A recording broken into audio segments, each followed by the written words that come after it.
Transfer $38,000 before 10 a.m. tomorrow. No delay. My mother texted. They didn't ask if I had it. They knew I always saved them. My brother, Dylan, was in debt again, and I had to pay. The next morning, I made the transfer, then opened my work laptop. I'm in Treasury at Northvale Systems. If they forced me to pay the debt, I would buy it. They didn't know. The moment the money left my account, the power shifted. My name is Ava Keene. At 9:41 p.m. on a Tuesday, the silence of my apartment was broken. It wasn't a loud noise, just the insistent, heavy vibration of my phone on the polished granite countertop. I didn't have to look to know who it was. That specific buzz felt less like a notification and more like a summons. I was standing by the window of my unit in the Greystone, 31 floors above Norhaven. The city was a grid of cold, distant lights, a place of orderly transactions and predictable outcomes. My life was built on that order. I worked for it. I sacrificed for it, and I defended it. The phone buzzed again. I walked over and picked it up. The screen glowed with a message from my mother. Ruth. First, a blurry, crooked photo of a document. The header was just visible. Graymark recovery. Then, the text message. It was 4 words, all caps, delivered with the blunt force of a command. Tomorrow, no delay. A moment later, a new message popped up beneath it, as if she sensed my hesitation. The amount is $38,000. I am sending the wire info. You will do it before 10 a.m. You will, not can you, not please, not we're in trouble. Just the simple, brutal expectation of my compliance. They didn't ask if I had the money. They didn't care what I had to move, or sell, or cancel. They just knew I would. I always did. My brother, Dylan, the family's designated dreamer and perpetual black hole, had dug another pit, and I was the designated shovel. Before I could even type what happened, the screen lit up again, an incoming call. My father, Gordon, this was the routine, the 1-2 punch. Ruth delivers the order. Gordon provides the emotional justification. I pressed the phone to my ear. Hello? Ava, he said. His voice was saturated with that familiar, weary disappointment he only ever used on me. It was the sound of a man burdened, not by his son's actions, but by the inconvenience of having to ask me to fix them. Your mother sent you the details. I just got it. $38,000? Dad, this isn't a speeding ticket. What did he do? That's not the point, Ava, he said, cutting me off. The sound of a television droned in the background. The point is, it has to be paid. Tomorrow. No delay. He was echoing her text. They had rehearsed this. Graymark recovery. These aren't nice people. We don't let Dylan get a reputation with types like that. A family name still means something. It meant something to him. Anyway, it meant a shield for Dylan to hide behind, and a brand for me to protect. A reputation? I said, my voice as cold as the glass I was looking through. His reputation was gone 5 figures ago. This is something else. Listen, he said, his voice hardening. This is what family does. We don't let each other fail. He's your brother. He's got a lot of things in the pipeline. Big things. He just needs this one thing handled so he can focus. Don't make this difficult. Just send the money. Before 10. The line clicked. He hadn't hung up. He had passed the phone to my mother. Ava, did you hear your father? Ruth's voice was sharp, impatient. I heard him. Why can't Dylan handle this? Why can't you?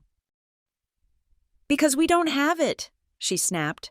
The admission was coded in anger, as if it were my fault. Because everything is tied up. Because you're the one who's good with money. You're the one who's stable. What good is all that stability if you can't use it when your family needs you?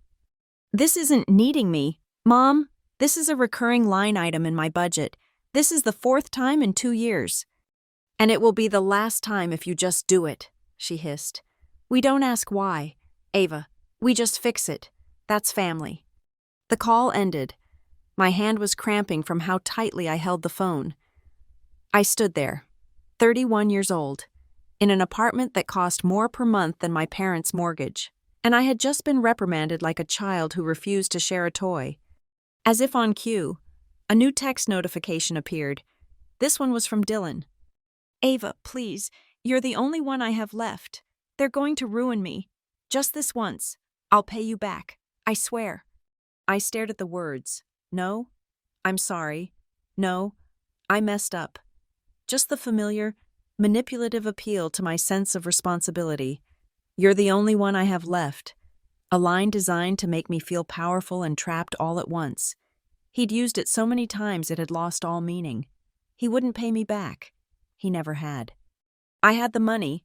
I had worked at Northvale Systems for 8 years, climbing from junior analyst to a senior role in the Treasury Department.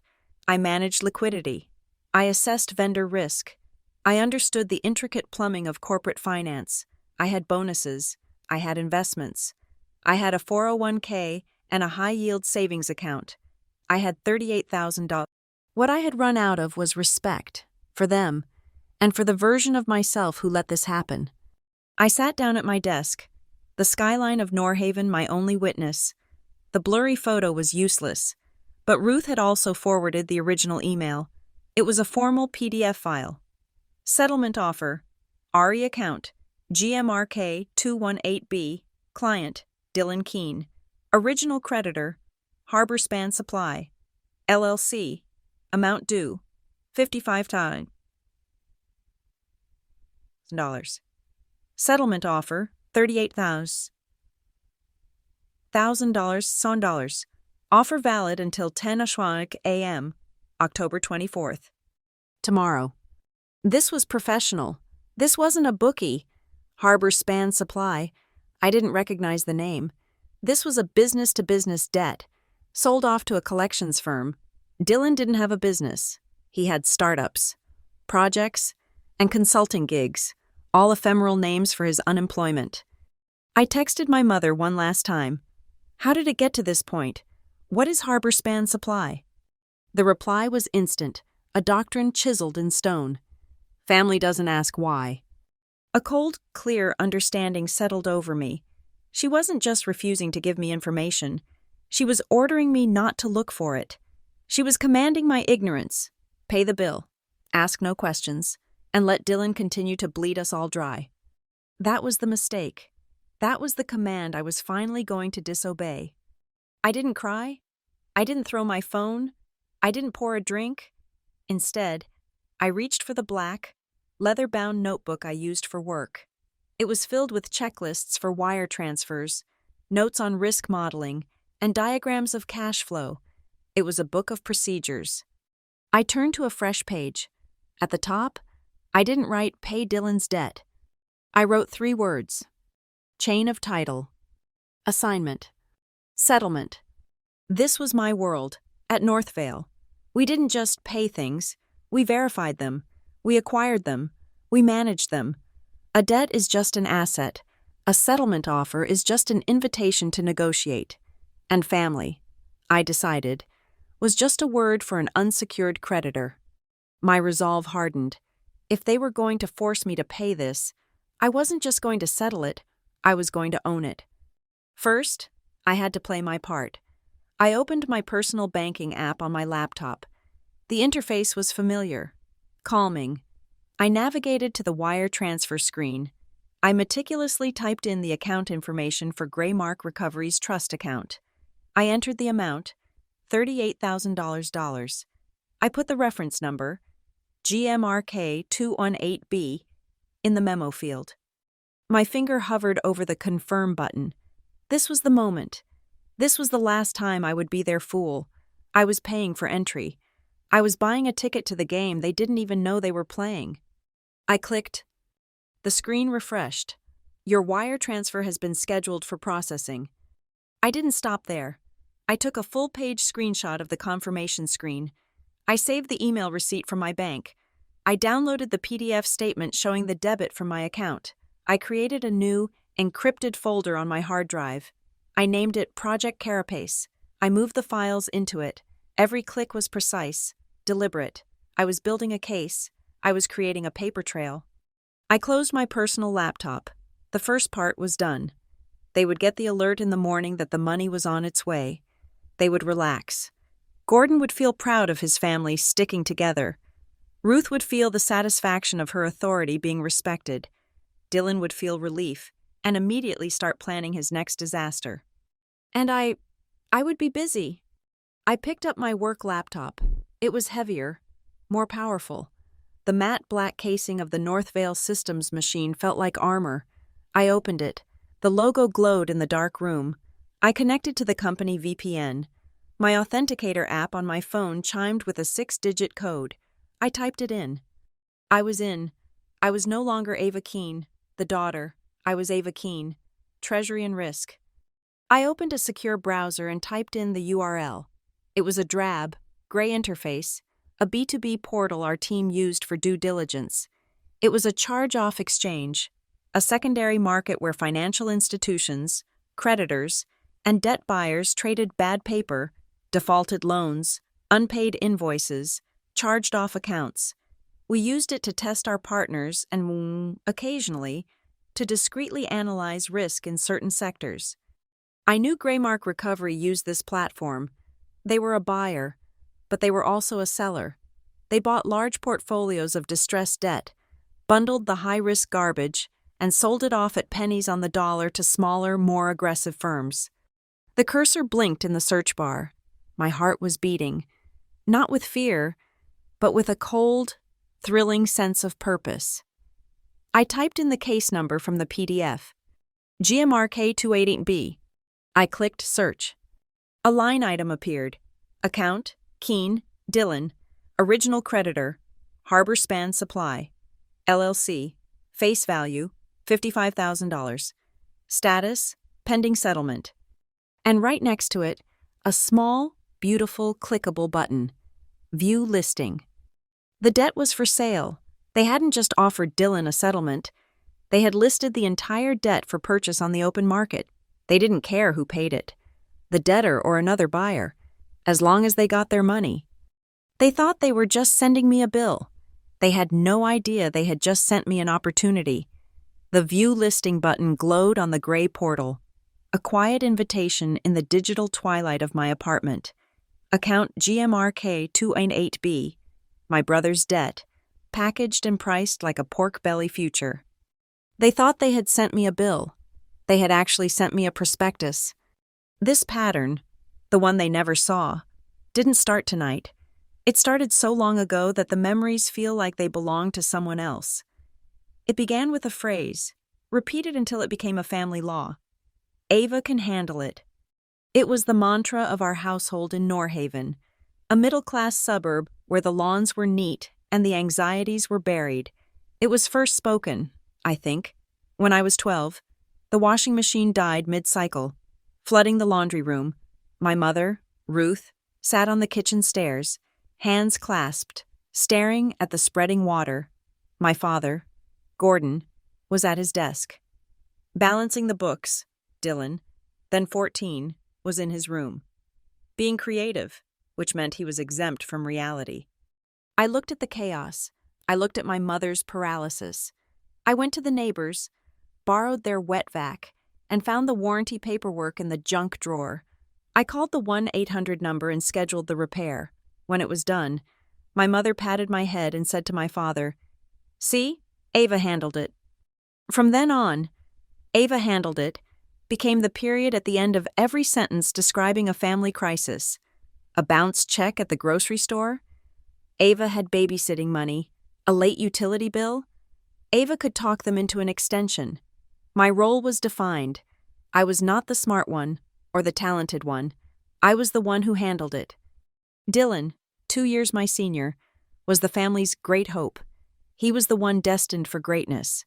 It didn't matter that he brought home C-minuses while I brought home A's. Grades don't measure vision, my father would say, ruffling Dylan's hair.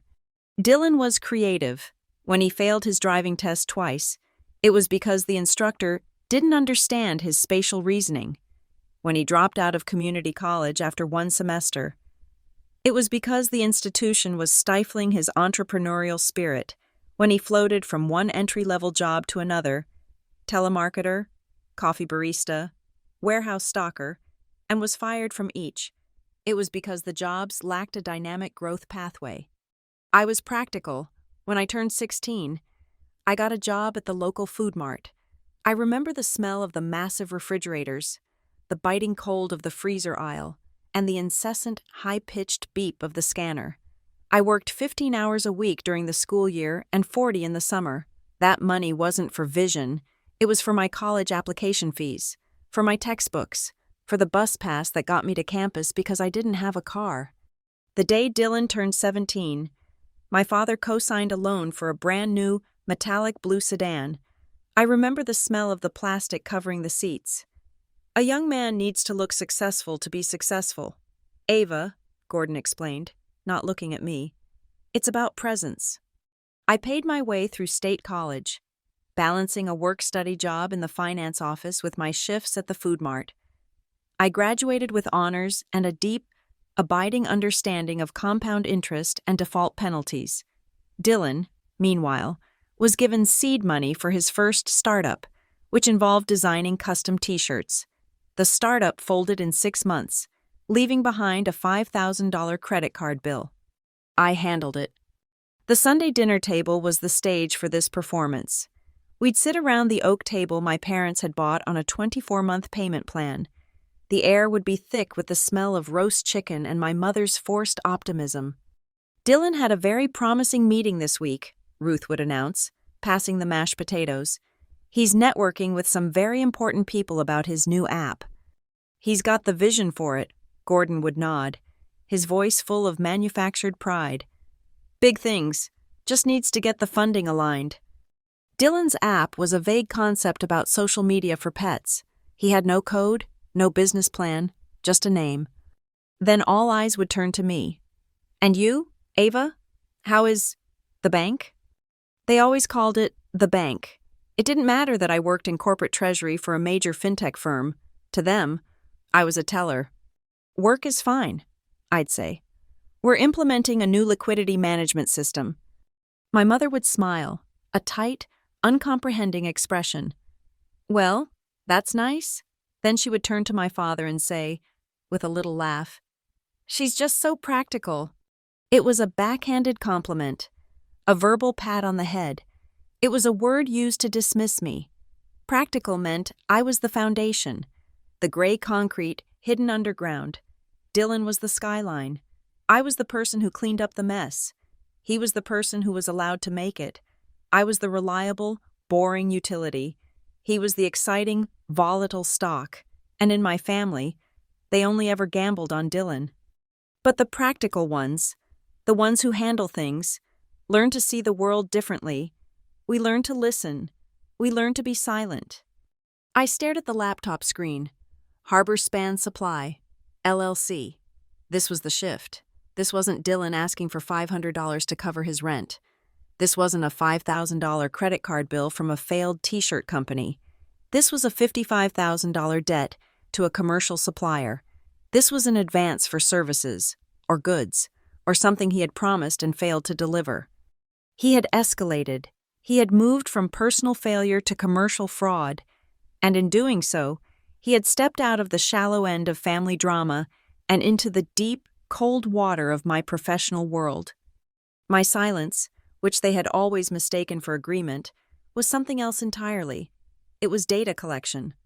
When I was 22, after I paid that first $5,000 startup debt, I went to an office supply store.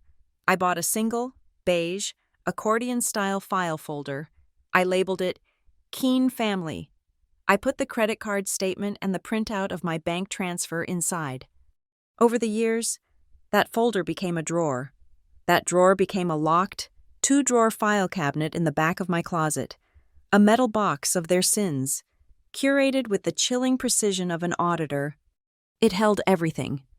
The 2017 email chain, "Ava, I swear, this is the last time. The guy is getting heavy." My $2,500 Venmo receipt. The 2019 texts, "Don't tell your mother, but I need $3,000 for the property taxes, just a loan." My father, the Zelle confirmation. The 2021 hospital bill, not for an illness, but for an elective procedure Dylan wanted. It's for my confidence. Ava, my $7,000 wire transfer. The car repairs, the investment opportunities, the missed paychecks, a decade of excuses, a decade of my money. I had every request, every pleading text, every wire confirmation, every false promise to pay me back. I wasn't saving it for revenge, not at first. I was saving it as a defense, as proof to myself that I wasn't crazy, as a bulwark against their gaslighting. I was saving it because the practical people know that you don't just remember things, you document them. They looked at me and saw a walking wallet. They saw a safety net. They saw a resource to be tapped, an emotional ATM that dispensed cash with a simple, 4-digit PIN of guilt. They never saw the process. I am a treasury analyst. I don't give money. I move it. I don't fix problems. I reconcile them. My job is to stare at risk, quantify it, and then decide whether to mitigate it, transfer it, or acquire it. I am not an ATM. I am a ledger. And ledgers must be balanced. I looked back at the screen. GMRK 288B. They thought I was the end of the line, the final gullible payer. They didn't know that my entire career was built on understanding the complex, invisible systems that connect money and power. My family thought I was their emergency fund. They didn't know I was a process. And every process has an end. Northvale Systems is not a bank. We are the arteries. We don't hold the money. We move it. We are a financial technology firm that processes billions of dollars a day in automated clearinghouse, ACH, transfers, wire payments, and point-of-sale transactions for retail chains across North America. My specific department is liquidity and vendor risk. It sounds boring. It is. It's also the closest thing to power I've ever known. My job is to ensure that when $1 million payment is sent, it goes to the right entity, that the entity is real, and that the account isn't a front for something else. I live in a world of UCC filings, letters of credit, and know your customer, KYC, protocols. I am paid to be paranoid. I am paid to see the paper trail, to follow the money, and to understand that a transaction is never just a transaction. It's a story. I was still logged into the company's VPN, but I had moved from my personal machine back to my hardened Northvale work laptop, the charge-off exchange portal. The one I'd used to find Dylan's debt was a tool we paid a subscription for.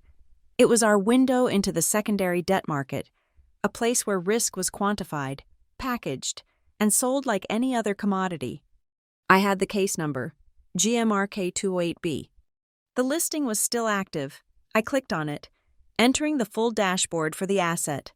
This was my turf. The language here wasn't emotional, it was precise. Account holder, Keen. Dylan face value, $55,000. Original creditor, Harbor Span Supply, LLC.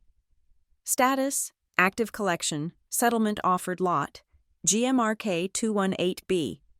Assignable, yes.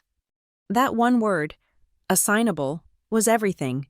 It meant the debt was not just a receivable, it was a transferable financial instrument. Graymark Recovery hadn't just been contracted to collect the debt.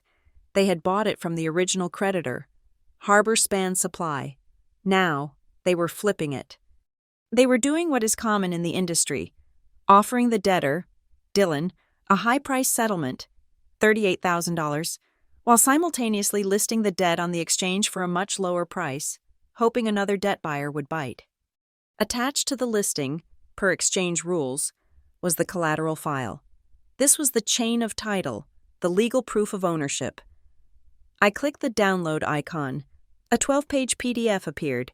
It was the complete history of the debt, and I read it like a portfolio manager reading an annual report.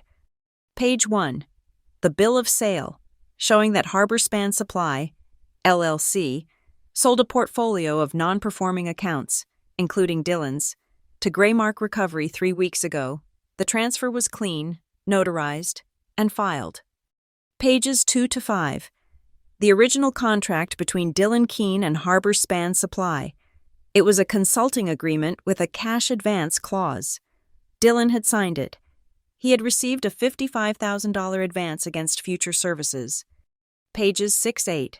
The default notices, certified mail receipts, email bounces, and a formal notice of default and intent to accelerate. They had followed procedure perfectly. Pages 9-12. The settlement offer itself, the same one my mother had sent me, offering to close the file for $38,000. It was a pristine file. The paper trail was unbroken. This was an A-grade piece of bad paper, fully enforceable, with a clear chain of ownership. Now for the price. On the exchange, the debt was listed as part of a lot. The buy-it-now price for just this single account was not listed, but the suggested market rate for this type of debt, documented, post-settlement offer, first-time default, was trading at 0.22 on the dollar, 22 cents. If I were a typical debt buyer, I could offer Graymark 0.22 $55,000, which is $12,100. They would probably accept it. It would be a quick, clean flip for them. But my family wasn't asking me for $12,100. They were demanding $38,000. They were ordering me to pay the sucker price, the high-pressure settlement offer sent to the panicked debtor. They wanted me to pay $38,000 to make the debt disappear. A cold, sharp idea formed in my mind. A strategy. Graymark would rather have $38,000 than $12,100. My family was forcing me to pay $38,000. I would not pay to extinguish the debt. I would pay to acquire it. I was not going to give Graymark $38,000 on Dylan's behalf. I was going to give it to them on my behalf. I logged out of the Northvale subscription portal. I closed the VPN. I then opened a different browser and logged into a different, much simpler system, the administrative portal for my own entity. AK Ledger Holdings, LLC. I had formed this limited liability company 4 years ago. It was a standard, boring, pass-through entity, properly registered in Delaware. I'd done it on the advice of my accountant when I started making real money at Northvale. I used it for my personal investments, a few index funds, a fractional share in a real estate property. Its existence was fully and properly disclosed to Northvale's compliance department. It was my financial firewall, the entity that separated Ava Keene, the employee, from Ava Keene, the investor. Tonight, it was going to be my weapon. I logged back into the charge-off exchange, but this time, I used the credentials for AK Ledger Holdings, LLC. I was no longer an analyst browsing. I was a registered, approved buyer. I found GMRK208B. I clicked the Contact Seller button. A secure message form popped up, connecting me directly to Graymark's portfolio manager. I did not select the Make an Offer button for 0.22 on the dollar. I selected Submit Custom Offer. I typed, my fingers moving with the precision of a surgeon. 2. Graymark Recovery, Asset Management from AK Ledger Holdings, LLC. Account GMRK 218B, Keene D, Offer of Purchase. We are an interested party in the above-referenced asset. We note the current public settlement offer of $38,000. We are prepared to wire the full settlement amount, $38,000, immediately. Not as a settlement on behalf of the debtor, but as the purchase price for a full assignment of account. We require a full transfer of all rights, title, and interest in this account and its underlying collateral file to be assigned to AK Ledger Holdings, LLC, upon receipt of good funds. This was the critical distinction. A settlement extinguishes the debt, an assignment transfers it. My family thought I was paying for a funeral. I was executing a purchase. They would want proof I was serious. This was the final, beautiful piece of the puzzle. My $38,000 wire transfer from my personal account was still in my bank's scheduled queue, set to process in the morning. I went back to my personal banking portal. I didn't cancel the wire. I edited it. I changed the memo field. I deleted the reference to settlement for Dylan Keene. I typed in, Purchase of Asset GMRK 218B per AKL Holdings. Then, I took a full-page, high-resolution screenshot of the scheduled wire transfer. The screenshot showed the sender, my name, the recipient, Graymark Recovery's trust account. The amount? $38,000, and the new memo. I went back to the exchange portal. I clicked the attach file icon. I uploaded the screenshot. See attached proof of good funds from third party already in transit. I continued in my message. The $38,000 is yours. You get your full settlement price, which is significantly above the listed 0.22 market rate. All you have to do is assign the file to us instead of closing it. This is the cleanest, fastest $38,000 you will make today. Please confirm, and we will authorize release of the funds. I hit send. My heart was pounding. This was a financial move. This was a clean, legal corporate acquisition of an asset my family was forcing me to buy. I wasn't done. At the bottom of the offer form, there was a small section, Intended Action Post-Acquisition. It was optional, but it told the seller what kind of buyer you were. The options were passive hold, resell, settlement negotiation, litigation. I scrolled down and clicked a final option. It was the one that the most aggressive professional firms used. Assignment plus consent judgment ready. It was a message. It told them I wasn't just buying the debt. I was ready to enforce it. A consent judgment is a legal document, pre-prepared, that the debtor signs to admit liability and agree to a payment plan, all under penalty of law. It meant I had the legal paperwork locked, loaded, and ready to file with the court. I closed the laptop. It was 10:52 p.m. The $38,000 was set to leave my account at 8 a.m. Graymark Recovery's East Coast office would open at 9 a.m. They would see my offer, see the money was already moving, and be faced with a simple choice. Accept a $12,100 market offer, or accept my $38,000 purchase offer. It wasn't a choice, it was a procedure. I had paid the money, just as they demanded, but I had also attached a hook, a line, and a purchase agreement. They thought they were cashing me out.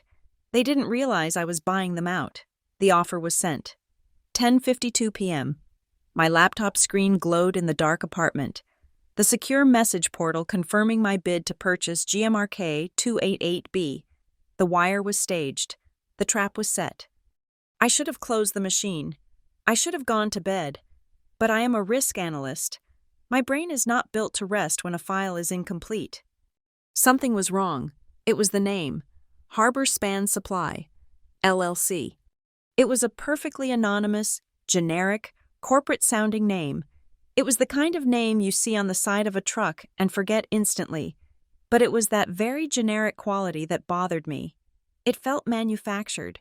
It was trying too hard to sound legitimate. I was still connected to the Northvale Systems VPN. My work laptop was open. My job is liquidity and vendor risk. I live inside a database of corporate names. On a hunch, I opened our primary vendor portal. We call it Vendor Link. It's the master database of every entity authorized to receive payment from Northvale Systems.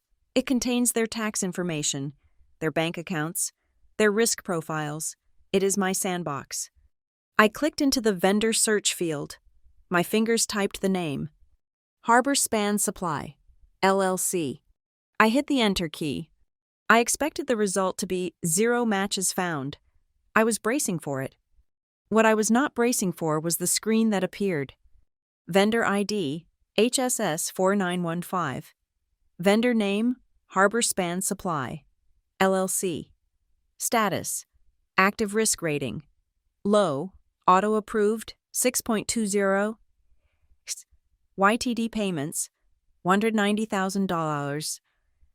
My blood did not run cold. It evaporated. I stared at the numbers. YTD payments, year to date, $190,000.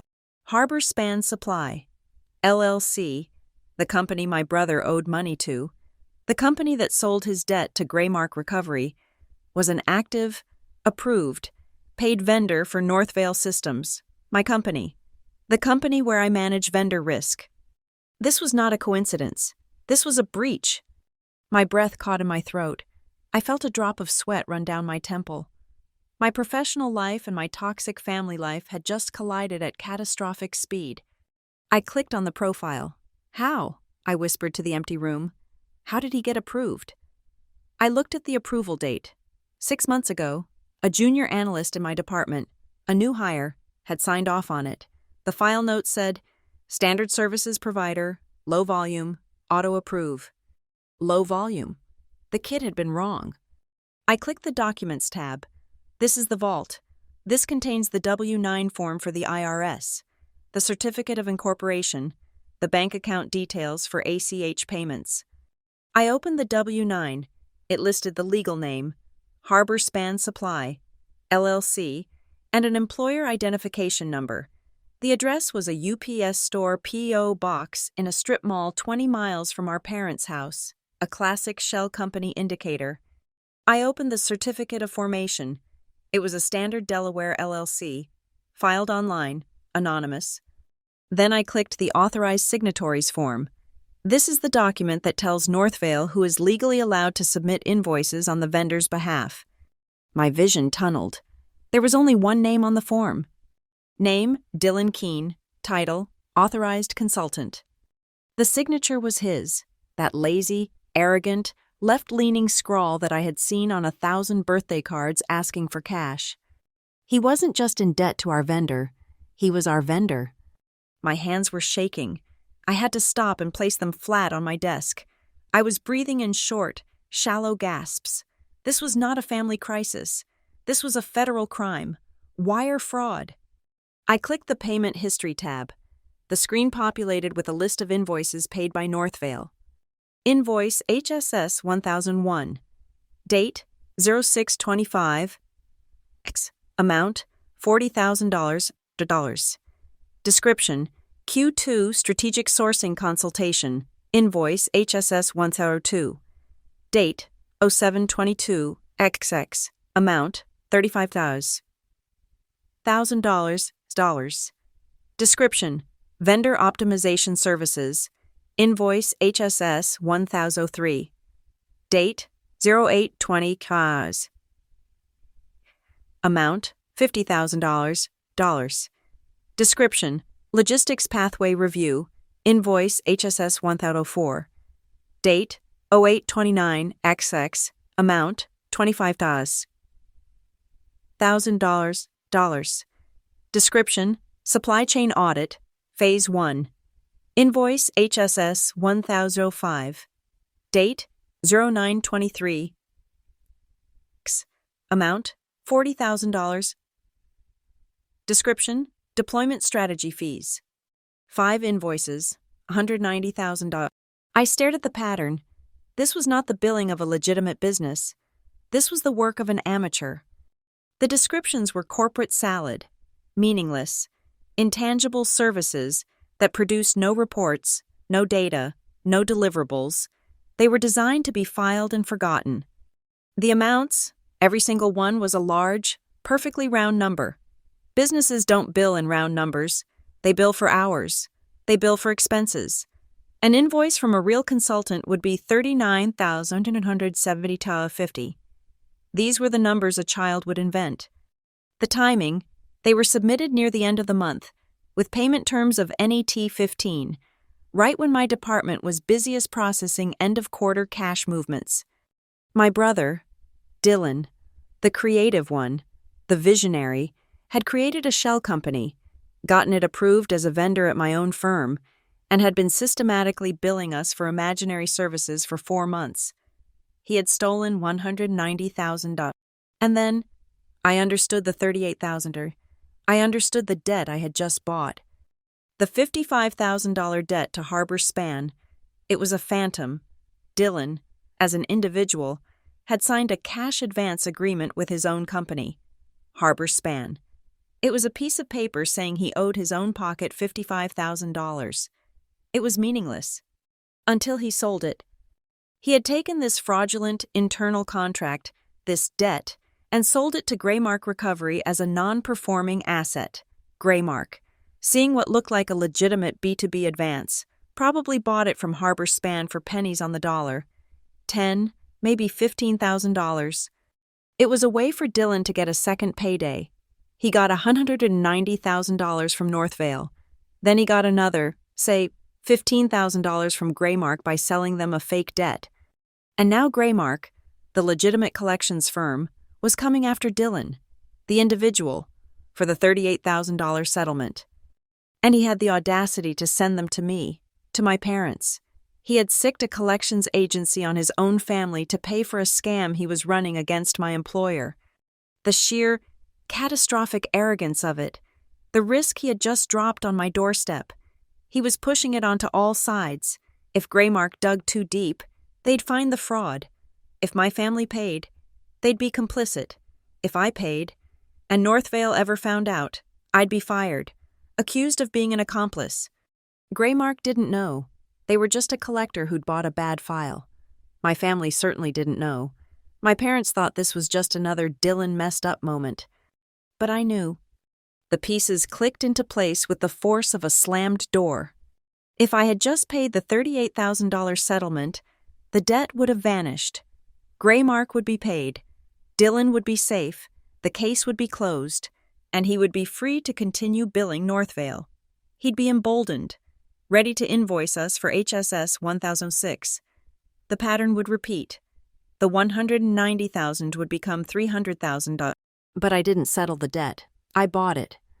And at 9:03 a.m. the next morning, as I was walking into the office, my phone vibrated with 2 messages at the exact same time.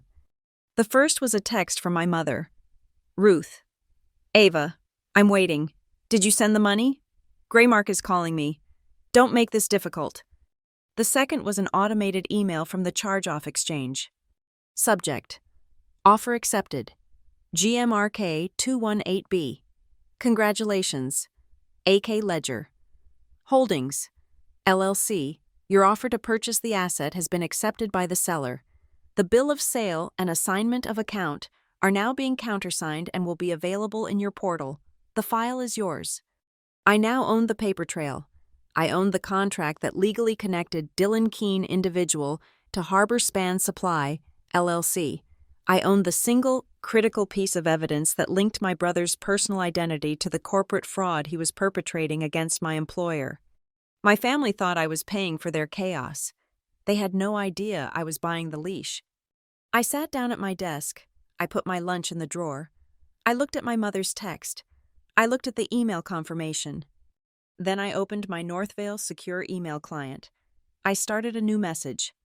2. Compliance, reporting at Northvale Systems, com. From A. Keene at Northvale Systems, com.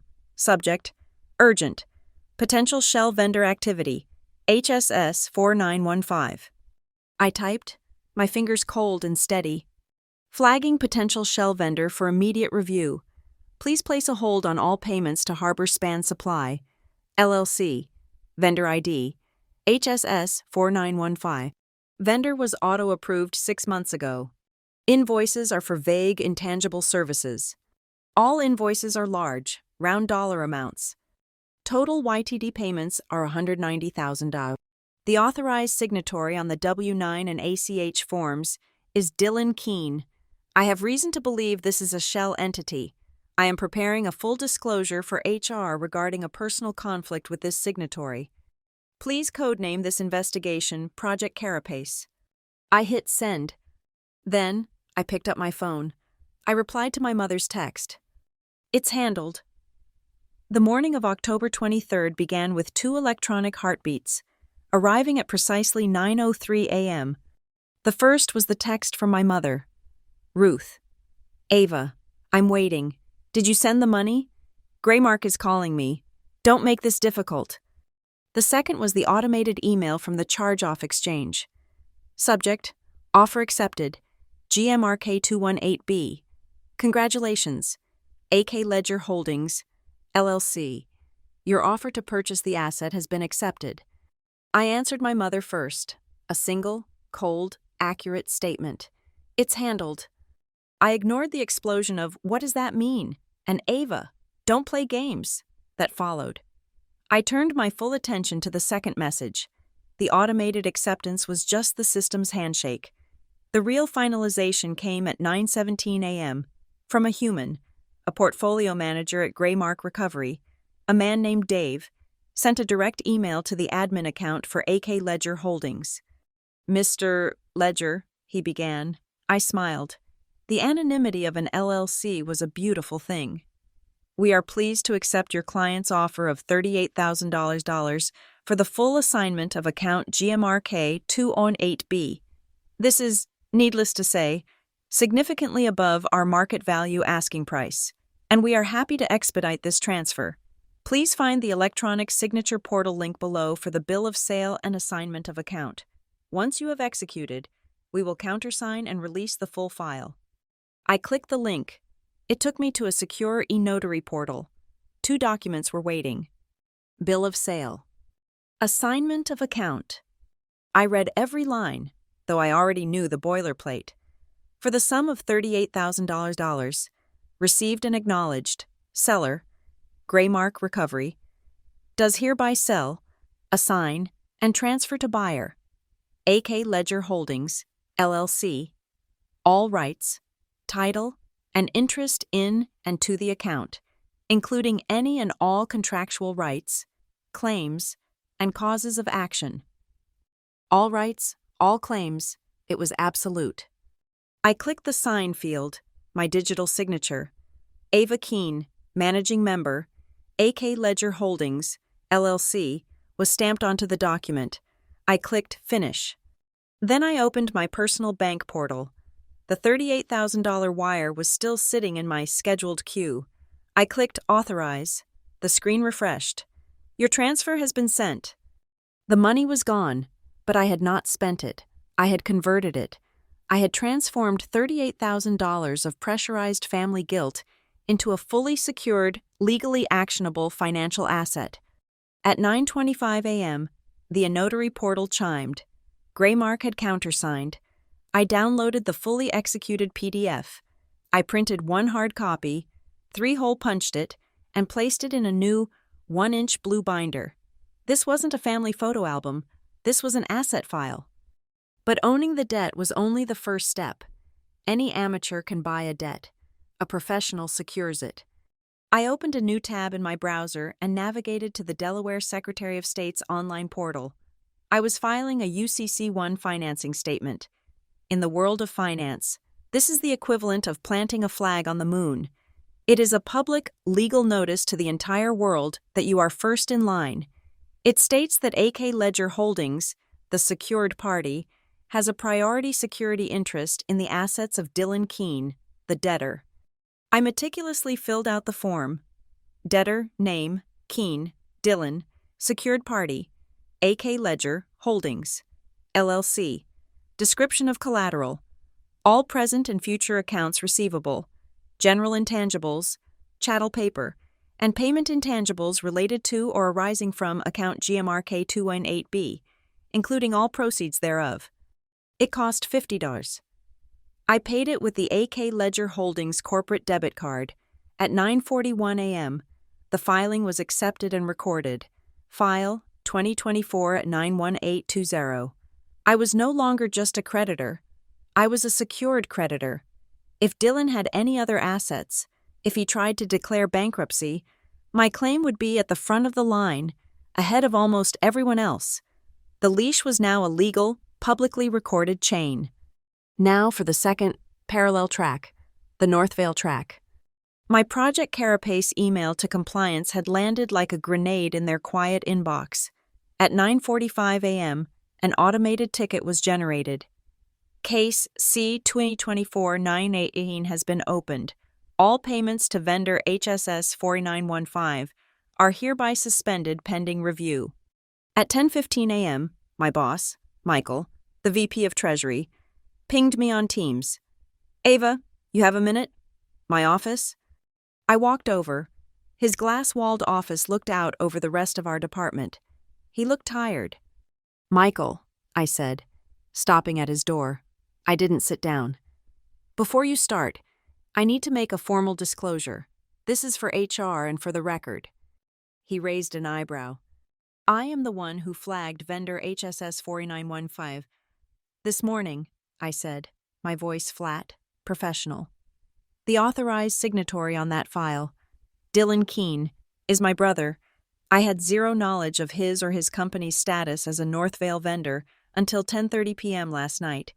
During a separate personal matter, I am formally recusing myself from every aspect of the Northvale investigation.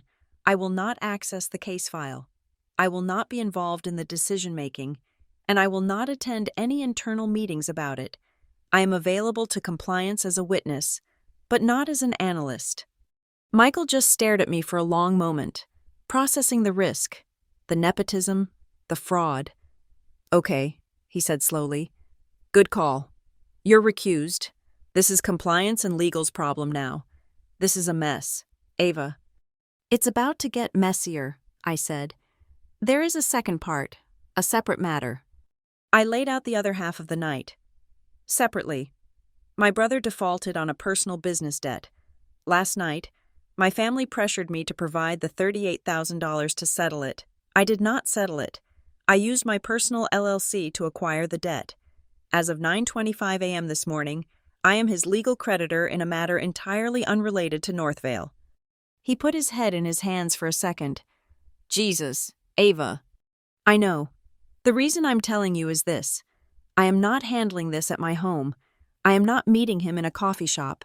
I am booking a vendor conference room here, on site, for this Friday. He will be here. My parents, who are complicit in the pressure, will also be here. I will be acting solely in my capacity as the managing member of AK Ledger Holdings, LLC. He looked up, his eyes sharp. "You are bringing the subject of an active internal fraud investigation into this building for a personal matter?" "That's correct," I said. "I am notifying you as my superior. I want this done on neutral, corporate ground, under full camera surveillance, not in a place where emotion can take over. I want compliance and legal to be aware of the meeting. In fact, it might be efficient for them." He caught the implication immediately. Efficient. He nodded, a slow, grim understanding dawning. I was providing them with the subject, on a platter, in their own building. "Okay, Ava, you've built the firewall, you're recused from our case, but you're booking a room as a private citizen. I've been notified. Proceed. But your name isn't on a single Northvale memo about this. We clear?" "Crystal," I said.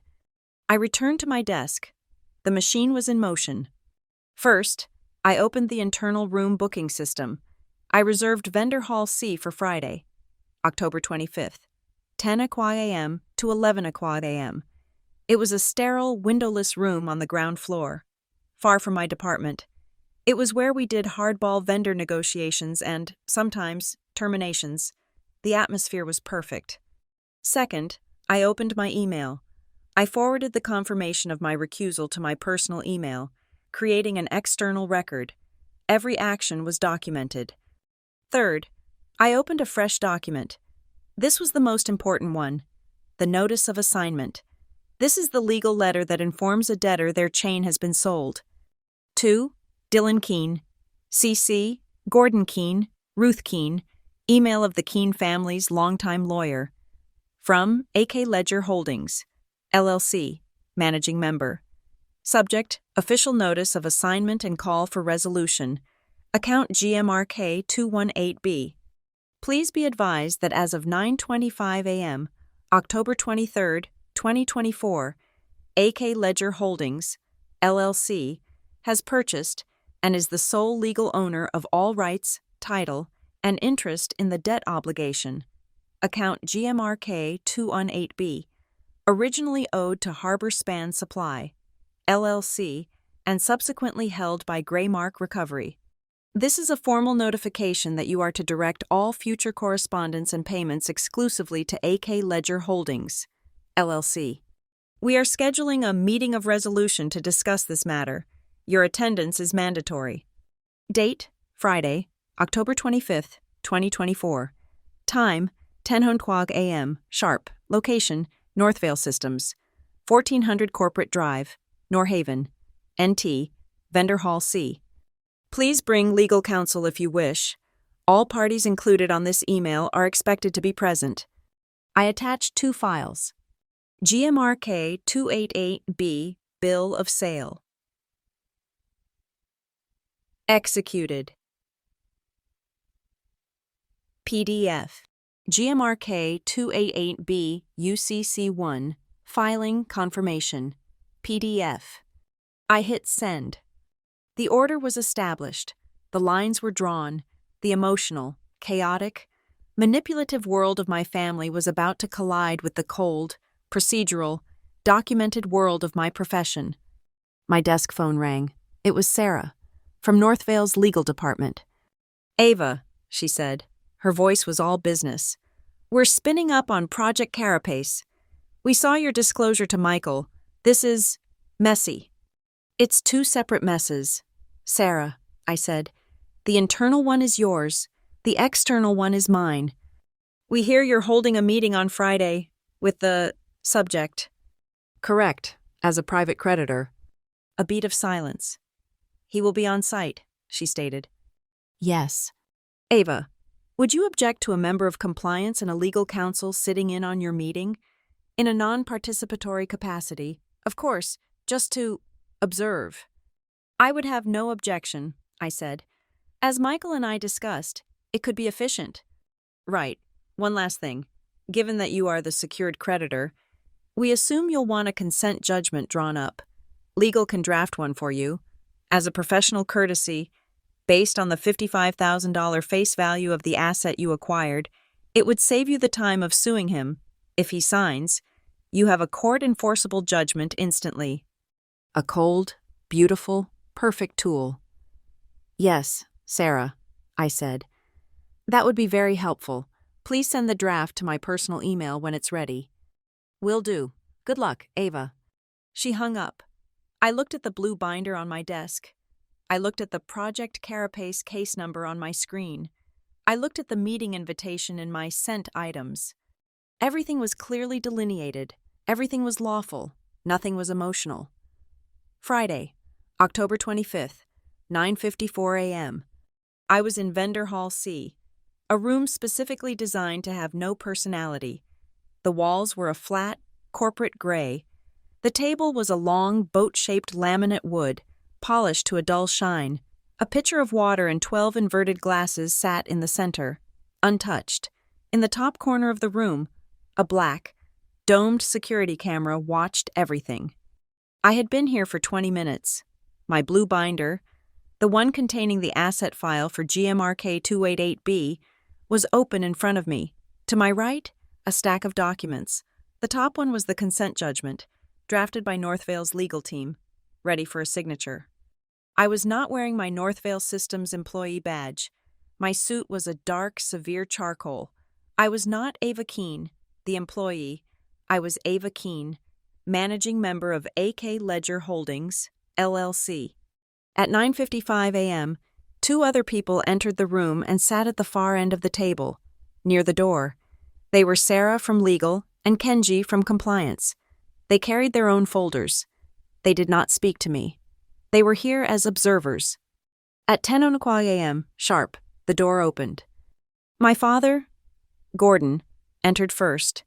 He was dressed in his important meeting polo shirt, his face set in a look of confused righteousness. My mother, Ruth, followed, clutching her purse. She looked nervous, intimidated by the corporate lobby, the security desk, the sheer glass and steel scale of my world. And behind them, Dylan. He was wearing a blazer that was too tight, attempting to look like the startup visionary. He looked less like a businessman and more like a high school senior on his way to a disciplinary hearing. They stopped dead when they saw me at the head of the table. They had been summoned by AK Ledger Holdings. They were expecting a stranger, a collections agent, a lawyer in a cheap suit. They were expecting to negotiate, to plead, to deploy the family playbook of guilt and obligation. They were not expecting me. My mother's hand flew to her chest. "Ava? What? What are you doing here? Is this your meeting? Did you get us in trouble?" I didn't answer. I simply tapped the cover of the blue binder in front of me. The light glinted off the clear label, AK Ledger Holdings, LLC. Gordon's eyes narrowed. "What is this? What's going on? Who are these people?" He motioned to Sarah and Kenji, who watched, silent. "Please, sit down," I said. It was not a request. They sat, clustering together on the opposite side of the table, a tiny, unified front of confusion. Dylan forced a laugh. It was a high, thin sound. Ava, come on. What is this? Some kind of power play? You booked a conference room? We can just talk about this at home. This is weird. He made a move to stand up, to break the tension, to reestablish the old, informal rules. I flipped open the binder. The thwack of the rings echoed in the silent room. I turned it so he could see the first page, the fully executed assignment of account, with his name, my LLC's name, and the $38,000 purchase price. This isn't home. Dylan, I said, my voice as sterile as the room. And as of 9:25 a.m. on Wednesday, this is no longer a private matter. It is a secured financial transaction. AK Ledger Holdings, my company, purchased your $55,000 debt from Graymark Recovery. My mother's face crumpled. But you paid it. You said it was handled. You told me it was handled. It is handled, I said, my gaze locked on Dylan. I handled it by acquiring the asset. I did not settle it. I bought it, which means, Dylan, you no longer owe Graymark Recovery. You owe me. The three of them stared at me. The air in the room seemed to compress. This was a variable they had never calculated. This was a move that did not exist in their universe. My father slammed his hand on the table. The water glasses jumped. You bought it? What kind of a sick game is this? Ava? Families do not treat each other this way. This is your brother. Families do not force $38,000 wire transfers in the middle of the night, I countered, my voice not rising a single decibel. You set the terms, Dad, the moment you and Mom called me, not to ask for help, but to demand money by a deadline. You defined this as a transaction. I have simply completed it. This is insane, Dylan sputtered. You can't be my debt collector. I am, I said. I am your primary secured creditor. The UCC-1 filing confirms it, which brings us to this. I slid the first document across the polished table. It stopped perfectly in front of him. This is a consent judgment. A what? Ruth whispered. It's a legal document, I explained, directing my words to Dylan. It states that you, Dylan Keene, acknowledge the full face value of the debt, $55,000. The original amount of the contract you signed with Harbor Span. It sets a payment plan. If you sign it, I will file it with the court, and it becomes a legally binding judgment. $55,000?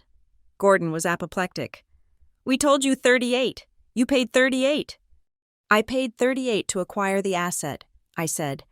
The asset itself, the contract you signed, Dylan, is for 55. That is the amount you owe. That is the amount I will collect. You're trying to make a profit? Off your own brother? My father was genuinely aghast. I'm establishing the legal reality. Now, Dylan, here are your two options. I held up a finger. Option 1. You sign this consent judgment. It binds you, personally, to me. It's clean. And as a term of that signing, I will formally waive any right to attach a lien to our parents' home, which I suspect you've been using as a soft collateral promise for years. It protects them. It isolates the debt to you. I held up a second finger. Option 2. You refuse. You stand up and walk out of this room, and at that point, AK Ledger Holdings will immediately file a civil suit against you for the full $55,000, plus legal fees, plus damages. And in that lawsuit, we will begin discovery. We will look at all your assets. We will subpoena all your bank records. And we will subpoena Mom and Dad's bank records to trace the history of commingled funds and establish them as complicit partners in your financial schemes. It will be very public, very expensive, and I will win. Because unlike you, Dylan, I have the paper trail. Silence. My mother was pale. My father, for the first time, looked uncertain. He looked at Dylan, then at me. Dylan, cornered, fell back on his only defense. You wouldn't, he sneered, but his voice was trembling. This is a bluff. You wouldn't do that to your own family. You were already ruined, Dylan, I said quietly. You just sent the bill to the wrong person. And you're right. I'm not the only one here you have to worry about. I gave a slight nod to the end of the table. Kenji from compliance, who had been perfectly still, spoke. His voice was calm, professional, and cut through the tension like a scalpel. Mr. Keene? Dylan's head snapped toward him. Who the hell are you? My name is Kenji Tanaka. I am with the Internal Compliance Division of Northvale Systems. My mother's head swiveled back to me, her eyes wide with a new, dawning horror. Northvale? Ava? What did you do? I did nothing, I said, folding my hands on top of my binder. I am recused. Mr. Tanaka, please proceed. Kenji slid a different, much thicker folder onto the table. Mr. Keene, are you the authorized signatory for a vendor entity known as Harbor Span Supply, LLC? The blood drained from Dylan's face. He didn't just look pale. He looked translucent. He opened his mouth, but no sound came out. That's a client, he stammered. That entity, Kenji continued, as if reading from a script, has been an approved vendor for Northvale Systems for the past 6 months. In that time, it has received $190,000 in payments. My mother made a small, choking sound. My father's jaw went slack. 190,000? Gordon whispered. As of 9:45 a.m. on Wednesday, Kenji said, Northvale has suspended all payments to this account. Pending a full audit and fraud investigation, we have questions about these. He fanned out 5 invoices, copies of the ones I had found. HSS 1001, HSS 1002. Q2 Strategic Sourcing Consultation, Vendor Optimization Services. We need a full explanation for these billing cycles. Mr. Keene, Kenji said, the consulting seems to have been for imaginary services. We need to know who at Northvale assisted you. No one, Dylan yelped, a flash of pure panic. It was just me. Then you've just admitted to wire fraud. Sarah from legal spoke for the first time, her voice dry. Ava, my mother shrieked, finally finding her voice. It was a raw, desperate sound. Stop this, please. He's your brother. You're destroying your family. Stop it. No, I said, my voice immovable. He did this. He built this trap. He was stealing from my company. He was using you. He thought I would be his fool, that I would pay to cover it all up. I looked at her, my face a mask. I am not covering it up. I am exposing it. I pushed the consent judgment back to the center of the table. So, here we are, I said. 2 separate, parallel problems. Mr. Tanaka's problem, I nodded to Kenji, is with Northvale Systems. They want their $190,000 back. My problem, I tapped the blue binder, is with AK Ledger Holdings. I want my $55,000. Dylan was hyperventilating, looking from Kenji to me and back again. What? What do you want? You have no moves left. Dylan, I said, you can fight us both in federal and state court. You will lose. You will go to prison, and Mom and Dad will be implicated in the investigation. Or you can begin to fix this. I tapped the paper. You sign this, right now.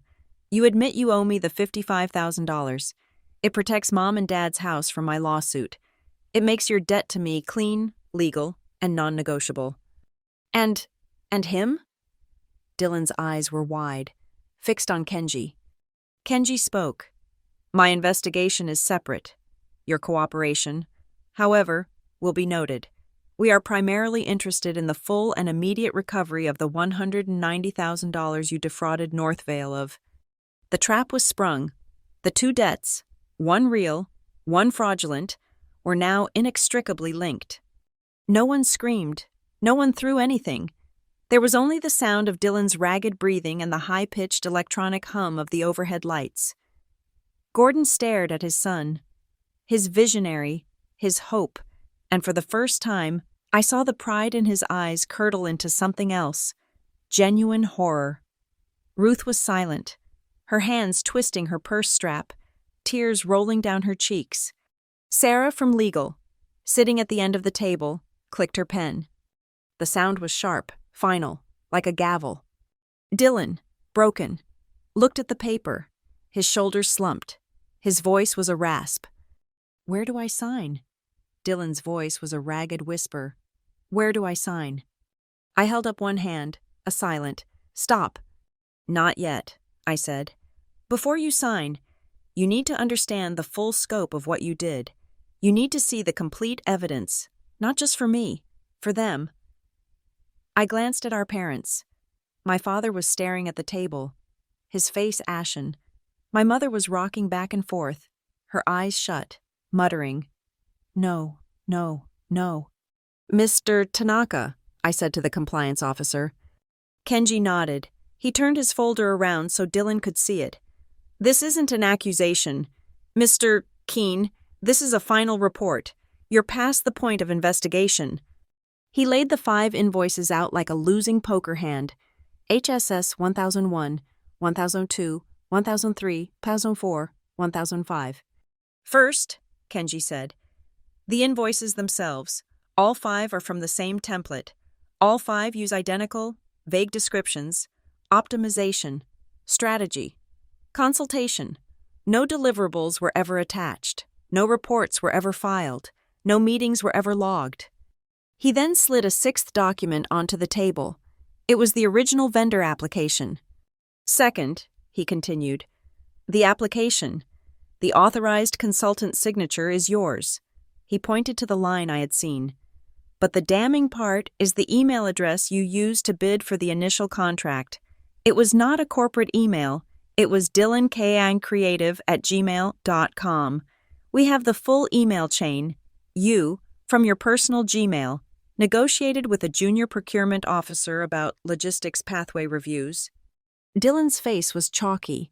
That was a mistake. I was in a hurry. It was just a mix-up." "Was this also a mix-up?" Kenji asked. He pressed a button on a small remote, and the large monitor on the wall, previously dark, lit up.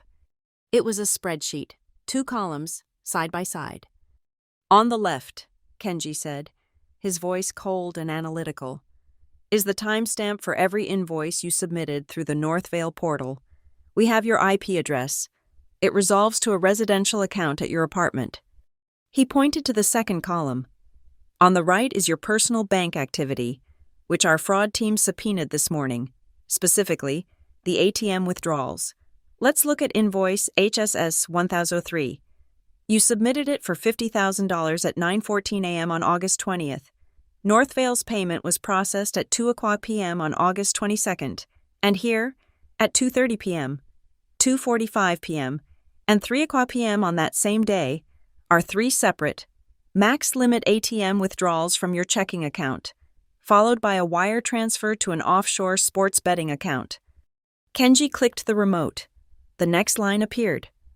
Invoice HSS 1004, submitted August 29th for $25,000, paid August 31st. Here, on September 1st, is a down payment for a new luxury car, paid from the same account. He clicked again. Invoice HSS 1005, $40,000, paid September 25th. Here is the corresponding wire to your startup's brokerage account, which was then used to buy high-risk options, all of which expired worthless. The screen was a perfect digital X-ray of his life, a direct, 1-to-1 correlation. Northvale funds in, Dylan's vices out. "It wasn't a mistake," Kenji concluded, turning off the monitor. The room plunged back into its flat, gray light. "It was a system. You were using Northvale Systems as your personal ATM machine." Dylan was broken. He stared at the blank screen, his jaw working silently. He had been so proud of his vision, his hustle, and he had been caught by a simple spreadsheet. Now it was my turn. I took the consent judgment and the pen and placed them directly in front of him. "And now, my piece," I said. He flinched, as if the paper were hot. "Let's be very clear about what this is," I said, my voice cutting through my mother's quiet sobbing.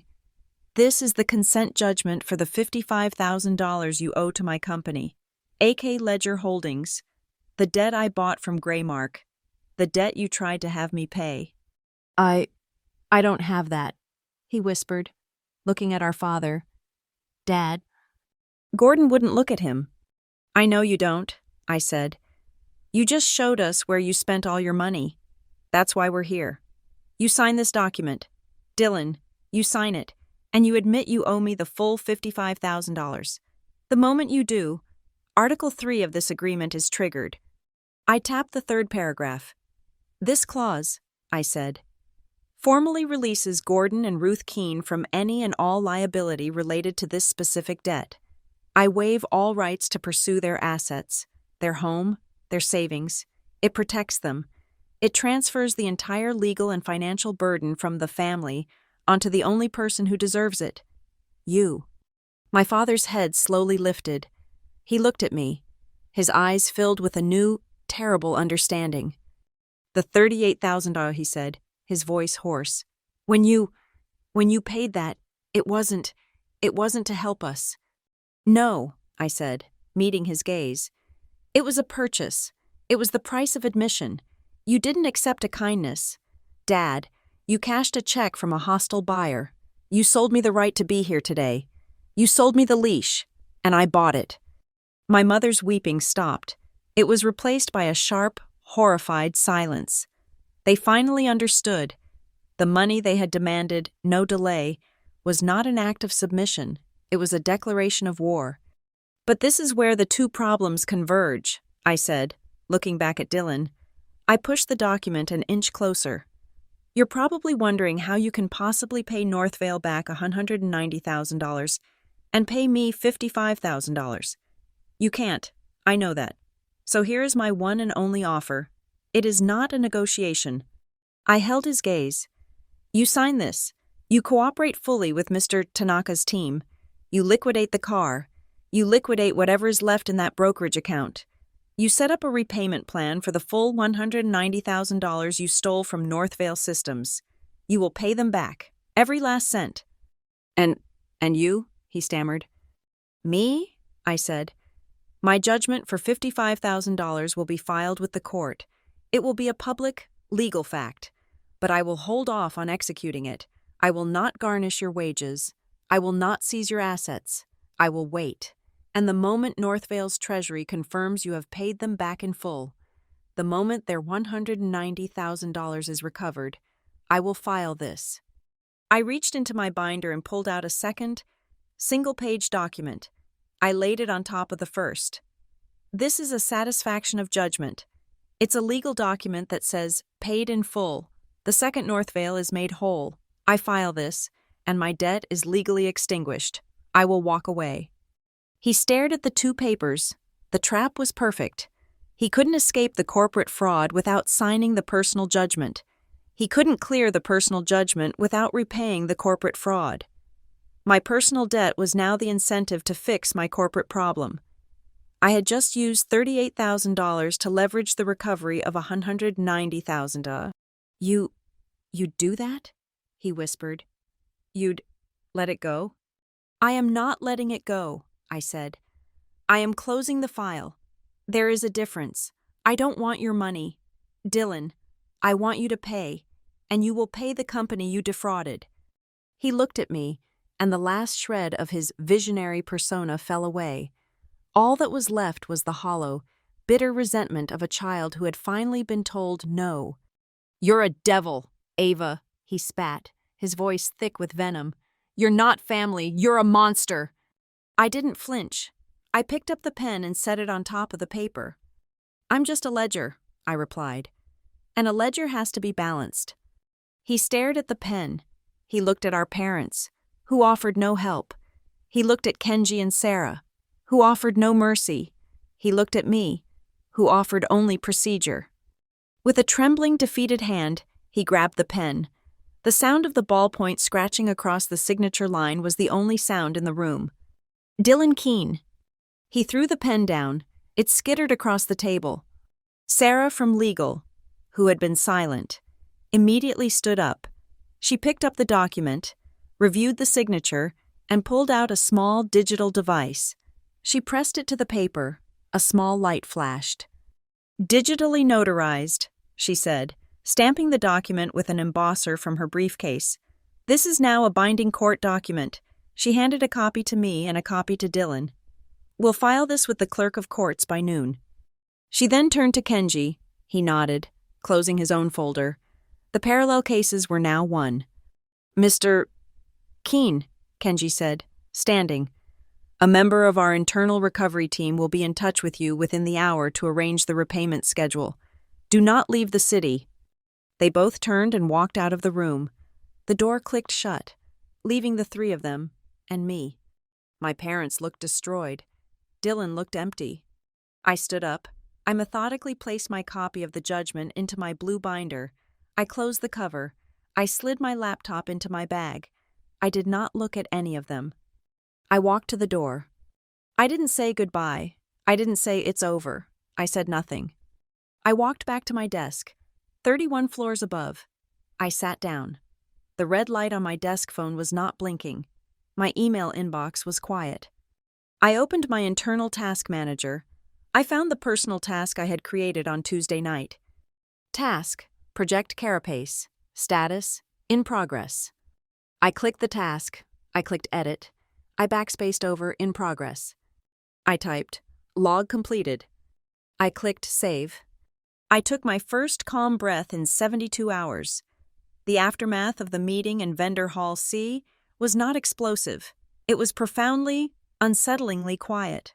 After they left, my father supporting my mother, Dylan shuffling behind them like a ghost, I returned to my desk. 31 floors up, I logged my task as completed. The rest of my Friday was spent in the mundane rhythm of my actual job. I analyzed liquidity forecasts. I approved multi-million-dollar wire batches. I signed off on risk assessments, the world of corporate finance, which my brother had tried to treat as his personal playground, moved on, oblivious. The reckoning, when it came, was just as quiet. At 4:01 p.m., an email from Northvale Corporate Communications landed in every employee's inbox. It was the same memo sent to every one of our 20,000 employees across the globe. Subject: Memo: Upholding vendor integrity. To all Northvale staff. This is to confirm that a routine review by our internal compliance and legal teams has identified a vendor in violation of Northvale's procurement and billing standards. Irregularities in invoicing and a breach of our code of conduct were discovered. This vendor relationship has been terminated, and all associated payments have been suspended. We are actively pursuing recovery of funds. This action underscores our zero-tolerance policy for non-compliance. Thank you. Corporate communications. That was it.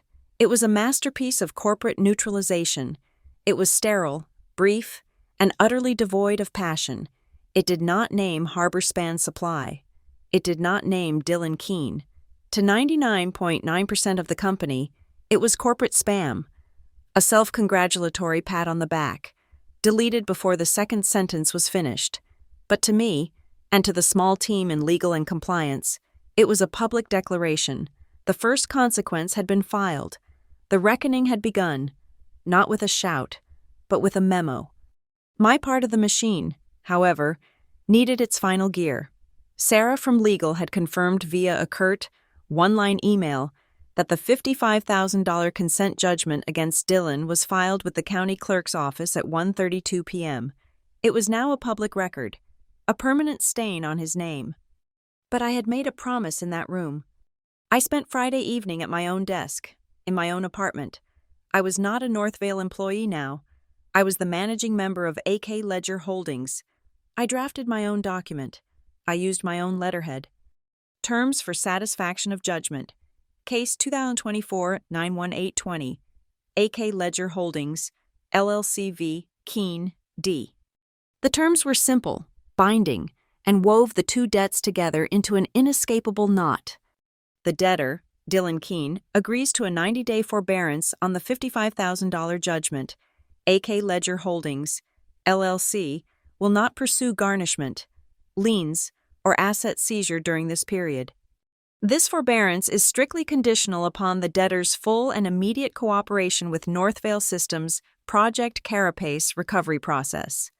The debtor will liquidate all specified assets, a 2023 luxury sedan, a specified brokerage account, a designer watch, and remit all proceeds to a designated escrow account managed by Northvale's recovery team. If, and only if, the debtor successfully repays the full $190,000 to Northvale Systems within this 90-day window, AK Ledger Holdings will file a satisfaction of judgment for the $55,000 debt, extinguishing it permanently. If the debtor fails to meet these terms, or misses a single deadline set by Northvale's recovery team, this forbearance is void, and AK Ledger Holdings will immediately begin execution of the $55,000 judgment, plus accrued interest and all legal fees. I had built the perfect cage. He couldn't get out of his personal debt to me without fixing the corporate fraud he'd committed. My judgment was the gun to his head, forcing him to repay the company I worked for. I signed it, scanned it, and notarized it. I sent it to Dylan's personal Gmail, the Dylan KK Creative one. I CC'd Sarah from legal, so she had a copy for Northvale's file. Then, I drafted a second, shorter document. It was one page. Release of parental liability. It stated that I, as the managing member of AK Ledger Holdings, formally and permanently released Gordon Keene and Ruth Keene from any past, present, or future claims, liens, or liabilities related to the $55,000 debt. It was a clean break, the one thing they had been terrified of losing. I printed it on heavy bond paper. I signed it in blue ink. At the bottom, I added one line. This document becomes legally effective upon Northvale Systems' receipt of the debtor's first successful repayment into escrow. They didn't get their freedom for free. They had to see him take the first step. I put the document in a plain manila envelope. On Saturday morning, I drove the 40 minutes to Norhaven, to the suburb where I grew up. The streets were quiet. The lawns neat. I didn't park in the driveway. I parked down the street. I walked to their mailbox, the one I used to run to, hoping for a college acceptance letter. I placed the envelope inside and pushed the red flag down. The metal clang was hollow and final. I was back in my apartment when the call came. Saturday night, 8:14 p.m. My phone screen lit up. Ruth Keene. I had not changed her contact name. It felt, in itself, like a form of documentation. I let it ring 3 times, a small, cold courtesy. I took a breath. Hello? Her voice was not the hysterical shriek from the conference room. It was a thin, brittle, exhausted sound. The sound of a woman who had been crying for 24 hours straight, until there was nothing left but dust. Ava, she said, just my name. I waited. The silence was my domain now. We got the envelope, the paper, the release. I assumed you would, I said. A long, shuddering pause. I could hear her breathing. The sharp, ragged inhale.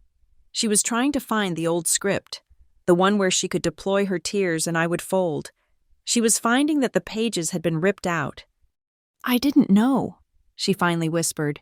It was the only defense she had left, the last card in her hand. Ava, you have to believe me. $190,000. Stealing.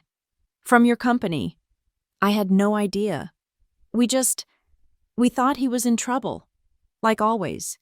We were just trying to protect our son. I closed my eyes. The cold, clear truth sat on my tongue. A small, hard stone I had held there for 20 years. I let it go. No, Mom, I said. My voice was quiet, but it was not kind. It was precise. You didn't want to know. You've never wanted to know. That's not fair, she started, the old defensiveness flaring like a weak spark. You told me. Family doesn't ask why. You were right. I stopped asking. I stopped asking why Dylan always needed thousands of dollars, why he had a new car when he was unemployed, why his startups had no products, no clients, no revenue. I stopped asking because you commanded me not to. You didn't know because you chose, every single day, not to look, That isn't ignorance. That's a partnership. She started to cry. It was the old sound, the weaponized sob. How can you be so cold? After everything, we're your family. We love you. This isn't about love, I said. It's about accounting. The books are balanced now. Goodbye, Mom. I hung up before she could reply. I put the phone on Do Not Disturb. I sat in the silence of my apartment, the city lights of Norhaven gleaming far below. An hour later, a single text message bypassed the block. From my father, Gordon Keene. It was one word. Understood. That was it. Not, I'm sorry. Not, how could you? Not, you've destroyed us. Just, understood. It was the most honest, direct, and complete sentence he had spoken to me in a decade. The 90-day clock started on Monday. Dylan, facing the unified, emotionless threat of a corporate legal team and a secured creditor who held his entire future, moved with a speed I had never seen. By Tuesday, the metallic blue luxury car was listed on a distress sale auto website. On Thursday, Sarah from legal forwarded me a wire confirmation without comment. From the brokerage account, her note said, $20,450. On Friday, the pawn receipt for the designer watch he was so proud of, $9,800. The following week, the car sold for a significant loss, $28,000. The money didn't come to me. It went directly into the escrow account Northvale's recovery team had established. Each time a deposit landed, I received an automated notification, a simple ping in my inbox. And each time, I would log into my personal email, the one for AK Ledger Holdings. I would compose a new message to Dylan. Subject, escrow. Deposit confirmation, 10.319/2024. This confirms receipt of $21,450 into the Northvale escrow account. Current balance, $21,450. Remaining balance, $168,750. AK Ledger Holdings. There was no good job. There was no see how it feels. There was no sarcasm, no emotion. It was just the cold, clear, irrefutable math. I was just the ledger, showing him the red ink, showing him how far he still had to go. That weekend, I was cleaning my apartment. The silence felt different. It wasn't the silence of loneliness, of waiting for the next catastrophe. It was the silence of solvency. On my bookshelf, in a heavy polished silver frame, was the last family photo we'd taken, a forced Christmas picture from 3 years ago. My parents, smiling proudly, Dylan, smirking, his arms slung heavily over my shoulder, as if claiming a possession, and me, my smile as brittle as glass, already calculating the cost of the gifts he'd asked for. I picked up the frame. I looked at it for a long time.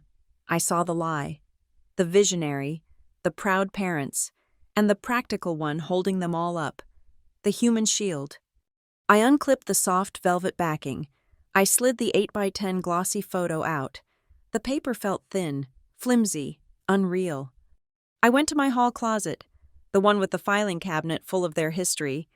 On the top shelf was a stack of clear plastic storage boxes, the kind you use for old tax returns or winter clothes.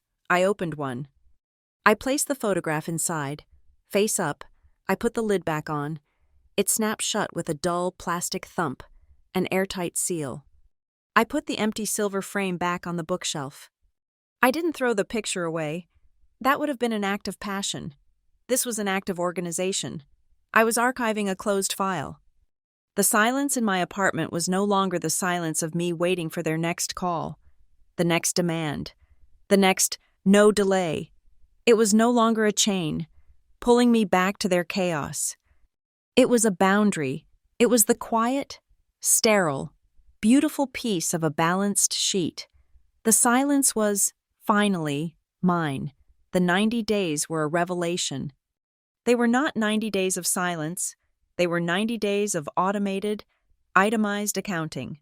the $59,250 realized from the liquidation of his car, his watch, and his brokerage account was just the down payment on the $190,000 he owed Northvale. It left a balance of $137.50. For this, Dylan had to do something he had avoided his entire visionary life. He had to work. He got 2 jobs. He worked a 4 o'clock a.m. to 11 o'clock a.m. shift stocking shelves at a grocery warehouse, the cold biting at his soft hands. In the afternoons and evenings, he drove for a rideshare service, letting strangers into the cheap sedan he'd had to finance at a predatory interest rate. His cooperation was not optional. The consent judgment I held was the invisible hand at his back, and Northvale's recovery team, armed with a separate repayment agreement he'd signed under duress, was the mechanism. They had placed a wage garnishment on his warehouse job and a lien on his rideshare earnings. Every 2 weeks, like clockwork, a deposit would land in the Northvale escrow account. $1,027.44, 2014-88, $1,045.12, and every 2 weeks, I would send my email. Subject, escrow deposit confirmation, 12/01/2024. This confirms receipt of $1,845.12 into the Northvale escrow account. Current balance, $94,337.44. Remaining balance, $95,662. Fes. Ake Ledger Holdings. I was the metronome of his consequences. I was the simple, relentless math he could not escape. He was no longer a creative. He was just a number. Slowly, painfully, working its way back to zero. I had no contact with my parents. My father's understood was the last communication. I did not go to Norhaven for Thanksgiving. I did not answer the single, tearful voicemail my mother left, a message not of apology, but of incomprehensible loss. "I don't know who you are anymore," she'd cried. "You never did," I'd whispered to the phone, before deleting it. The 90-day deadline was January 23rd. On January 21st, day 88, the final deposit landed. It was a larger amount, a wire transfer from a source I didn't recognize. He must have borrowed it from someone outside the family. Someone new. It didn't matter. Subject, escrow deposit confirmation, 01.21/2025. This confirms receipt of $4,112 into the Northvale escrow account. Current balance, $190,000. Remaining balance, $0. AK Ledger Holdings. The file was reconciled. Northvale Systems was whole. The next morning, 2 things arrived. The first was an automated email from Northvale's recovery team. Escrow target, $190,000 has been met. Case C-2924-918 is now pending final closure. The second was a formal, physical letter delivered by messenger to my desk at Northvale, addressed to AK Ledger Holdings, LLC, COO Ava Keene. It was from a law firm. It was not from Dylan. It was the final requirement of my agreement. It was his apology. I read the single page. It was full of legal, sterile phrases. Mr. Keene deeply regrets the circumstances and acknowledges the misunderstandings that arose and wishes to resolve all outstanding matters amicably. It was a document written by a lawyer, for a lawyer. It was devoid of all genuine remorse. It was perfect. It was the final, hollow transaction. I filed it in the blue binder. Now it was my turn. I logged into the county clerk's e-filing portal. I entered the case number, 2024-91820, AK Ledger Holdings, LLC v. Keene D. I clicked File New Document in Case. I selected the form. Satisfaction of judgment. I filled in the fields. I uploaded a copy of the final escrow statement showing a zero balance.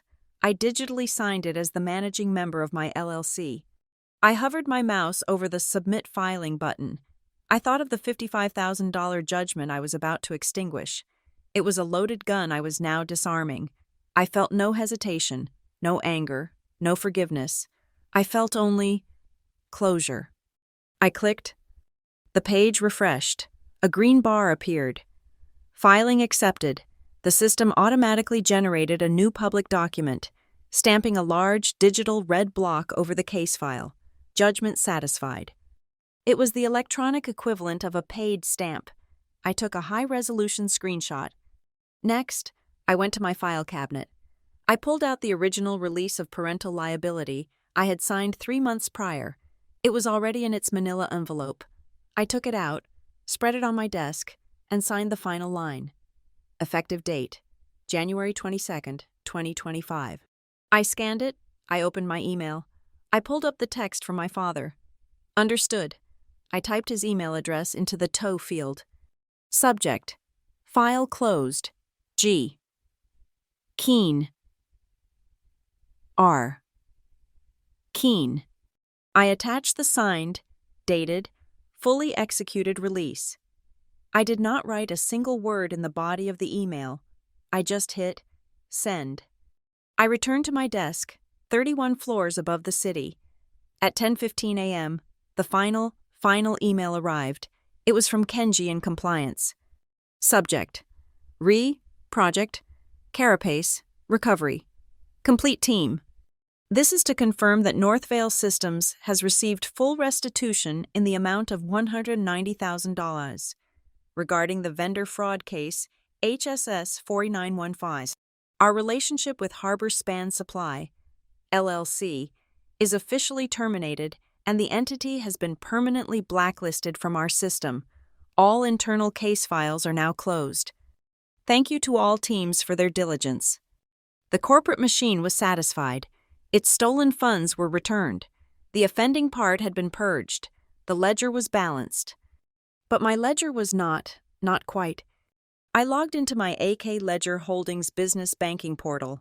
As per my agreement with Northvale's legal team, the escrow account, now satisfied, had been instructed to release my original $38,000. The money I had paid to Graymark to acquire the debt in the first place. There it was, a new deposit from NVS Recovery Escrow. Amount $38,000. Memo: Principal reimbursement. GMRK 2 and 8B. I had been made whole, but being whole was not the point. This was never a rescue. It was a business transaction, and a business transaction must, by its very nature, have a profit, however small, to be legitimate. The escrow account, holding $190,000 for 3 months, had accrued $4.12 in interest. It was not my money. It was not Northvale's. It was a rounding error. I made one last transfer. From NVS Recovery Escrow to AK Ledger Holdings, LLC. Amount, $1. Memo: Symbolic interest. Case closure fees. The transfer went through instantly. I looked at my account. I had invested $38,000. I had received $38,000. A $1 profit. The books were, at last, closed. I took the screenshot I had saved, the one with the red, judgment-satisfied stamp. I sent it to the printer in the hallway. I walked over and picked it up. The paper was warm. The ink was sharp. I walked back to my desk, ignoring the chatter of my colleagues. I turned the paper over. The back was blank, white, sterile. I picked up my pen, a simple, black ballpoint. I wrote 5 words in the center of the page, my own handwriting, clear and steady. Tomorrow means me. I folded the paper in 3, as if it were a business letter. I slid it into a plain white envelope. I did not seal it. I did not write a name on it. That night, I drove to Norhaven. It was cold. The air smelled of wood smoke and ice. I parked down the street, just as I had before. I walked up the path to the house I grew up in. A single light was on in the kitchen. My mother, probably. A blue light from the television flickered in the living room. My father. I still had my key. I slid it into the lock. It was an old brass key, worn smooth. I had not been asked to return it. They had not thought to ask. I turned it. The lock was old, stubborn. It made a loud, grating ka-chunk. I pushed the door open. The house was quiet. The smell of stale coffee and my mother's rose-scented air freshener. It smelled of quiet desperation. I did not call out. I did not make a sound. I walked past the living room, a dark opening where my father sat, unmoving, bathed in the blue light. I walked to the dining room. The heavy oak table was dark, polished, empty, a monument to 1,000 silent, resentful dinners. I saw the 6 chairs, neatly pushed in. I knew my place, the one at the end, the one whose back was to the hallway, the one where I could be ignored until it was time to clear the plates. I pulled the chair out. The sound of the wooden legs scraping on the hardwood floor was loud, violent, in the silent house. From the living room, a startled, "Ruth, is that you?" My father's voice. I did not answer. I placed the unsealed white envelope on the seat of the chair. My chair. Then I pushed the chair back in. The scrape was just as loud. I walked back to the front door. I stepped out onto the cold porch. I pulled the door shut. The latch clicked, a small, definitive snick. I stood on the porch for a moment, in the dark. I put my hand in my pocket and found the key. I inserted it back into the deadbolt. I turned it to the left, locking it from the outside. The sound of the heavy brass bolt sliding into the doorframe, a solid, final thunk. A period. The end of the sentence. I walked away from the house, the key still warm in my hand, and did not look back. Monday, January 27th. The air was cold, sharp, and anonymous. It was just another morning. The 7:15 a.m. commuter train was packed, a silent congregation of bodies, all staring at their phones. I stared at mine. I was reading a risk analysis report on South American logistics. It was boring. It was predictable. It was perfect. I walked through the glass and steel lobby of the Northvale Systems Tower. The marble floor clicked under my heels. The same guard as always nodded at me. "Morning, Ms. Keene." "Morning, Frank," I said. I held my badge to the turnstile. There was a small, high-pitched, electronic beep. The light flashed green. The barrier slid open. That sound. Beep. The sound of verification. The sound of a key that fits. The sound of authorized access. It was a clean, digital transaction. A contrast to the heavy, grating ka-chunk of the deadbolt I had turned in the dark. The sound of locking an old, rotten door for the last time. I was here. They were there. The system had accepted me. I rode the elevator to the 31st floor, the smell of industrial-strength coffee and carpet cleaner. I sat at my desk. The sun was just starting to cut across the skyline, hitting the glass tower opposite mine. 9:00 a.m., I opened a new email. My fingers moved over the keys, the familiar quiet clack-clack of the plastic. To Michael, Sarah. Legal, HR. Records from A. Keene at Northvale Systems, com, subject, final closure, note, Project Carapace, C. 2024-91A. Michael, Sarah. This is to formally confirm that all external matters related to the Project Carapace investigation are now closed. The civil judgment, AK Ledger Holdings v. Keene, D., was satisfied and filed as paid in full with the county clerk on January 22nd, following the full restitution of $190,000 to Northvale Systems. As of this date, my personal firewall is permanent. My family has been notified, in writing, of their release from my personal legal involvement, and simultaneously notified that my professional and financial boundaries are absolute. No further family-related transfers, requests, or communications will ever be authorized, acknowledged, or processed by me. This file is closed. Ava Keene, Treasury and Risk. I hit send. It was not a plea. It was not a confession. It was a memo for the public record. It was the final brick in the wall. I put on my headphones. I opened my work playlist. Instrumental, ambient, electronic, music with no words, no emotion, just a complex, predictable rhythm. I took a sip of my coffee. It was black, slightly bitter, and hot. It tasted exactly as it had every other day of my career. The air smelled of that coffee, and the warm, faint plastic of my keyboard and the server fans humming in the next room. It was the smell of a normal Tuesday.